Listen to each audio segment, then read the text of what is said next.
खपरोलग खाई थाने जे हद रोण झो में बासरन पारा बनी ते कब्जे खिलाफ जोड़ी जा बिरादरी जे मानन पारा हुसैन जोड़ी जे अली नवाज जोड़ी जे मुमताज ऐं उमर जोड़ी जे जगवाणी में एहतजाज मुज़ाहिरो कयो। इन मौके ते एहतजाज कंदड़न साफ़ न दाहींदे चयो त इलाके जे बासरन सदन जीअण जंजाल करे छॾियो आहे।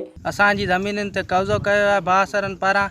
असांजी ज़मीननि ते अचणु न पियो ॾिनो वञे। असांजो फसल तबाह थी वियो आहे। हिकिड़ो बरसातुनि कयो, बरसातुनि खां पोइ जीअं असां फसल कढण जी कोशिशि कई त असांजे बासरनि पारां फायरिंग कई। असांखे ॿनियुनि में अचणु कोन पिया ॾियनि, असांजो फसल कढणु कोन पिया ॾियनि।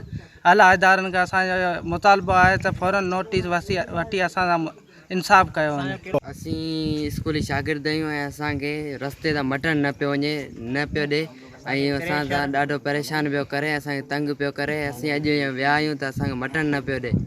हुननि वसवारनि समेत डीआईजी शहीद बेनज़ीराबाद ऐं एसएसपी सागड़ खां मुतालबो कयो त बासरनि खिलाफ़ कार्रवाई करे खेनि इंसाफ़ ॾियारियो वञे। विज़िट कयो अवामी आवाज़ मीडिया ग्रुप जी वेबसाइट awamiawaz.pk